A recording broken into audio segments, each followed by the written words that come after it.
జూబ్లీహిల్స్ అభివృద్ధికి ప్రజలకు ఒక అవకాశం వచ్చిందని మంత్రి పొన్నం ప్రభాకర్ అన్నారు. కృష్ణానగర్లో యూసఫ్గూడ డివిజన్ బూత్ ఇన్ఛార్జీల ముఖ్య నేతలతో సమావేశం నిర్వహించారు. గెలుపే లక్ష్యంగా ప్రతి ఒక్కరూ కృషి చేయాలని పొన్నం శ్రేణులకు పిలుపునిచ్చారు. ఈ కార్యక్రమంలో MP Anil Kumar, mayor Gadwal Vijayalakshmi, Naveen Yadav, Shivasena Reddy, Borabanda corporator Baba Fasiuddin తదితరులు పాల్గొన్నారు. ఎవరికైనా రేషన్ కార్డు రాకపోతే, 200 యూనిట్ల కరెంటు ఎవరికైనా రాకపోతే, ఇంకా ఏదైనా సమస్య ఉంటే దయచేసి వాళ్ళతో ఒక కాగితం రాజకీయ మాకు చేయండి, ఆ సమస్య పరిష్కారం చేసే బాధ్యత చేస్తేనే మనం బస్సు ఇస్తున్నాం. రాష్ట్ర వ్యాప్తంగా 200 యూనిట్ల కరెంట్ ఇస్తున్నాం.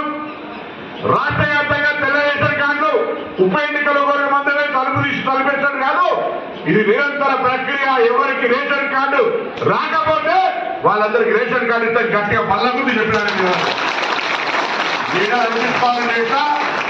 నేను కాలేజీలో చదివేటప్పుడు చదువుకునే పిల్లలకు సీట్ రాకపోతే పోయి కొట్టాలి, పళ్ళ గురించి సీట్ ఇప్పించిన కాబట్టి లీడర్ అయినా ఇక్కడ దాకా వచ్చిన.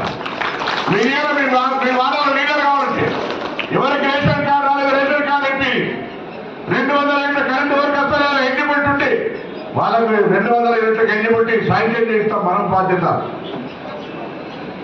గల్లీల సమస్య మోరీ కావచ్చు, ఇంకే సమస్య ఉన్నా వాళ్ళతో ఒక కాగితం రాసుకోవాలని పరిచయం 10 ఏళ్ళలో ఇది కాలే. ఎంతసేపు అధికారము రకరకాల తెలంగాణ పేరు మీద హామ్ పార్టీ నడిచింది తప్ప ఏం కాలే. ఇలా కాంగ్రెస్ పార్టీ మనం అభివృద్ధి చేస్తాం. దయచేసి ఆలోచన చేయండి.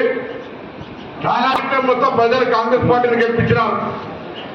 సరే ఏది ఏమైనా ఇలా జూబ్లీహిల్స్ పరిధిలోకి మళ్ళొక్కసారి అవకాశం వచ్చింది. జూబ్లీహిల్స్ ఆనాడు పి జనార్దన్ రెడ్డి గారి ఆలోచన ప్రకారంగా మళ్ళొక్కసారి కాంగ్రెస్ పార్టీని గెలిపించాల్సిన అవసరం ఉండాలి. మీకు ఇంతగా మాట్లాడుతూ ఉన్నాయి కదా హైదరాబాద్ ప్రజలకు. ఆనాడు పి జనార్దన్ రెడ్డి కాంగ్రెస్ పార్టీ ఇలా హైదరాబాద్ లో తాగుతున్న నీళ్లు కృష్ణా నది నుంచి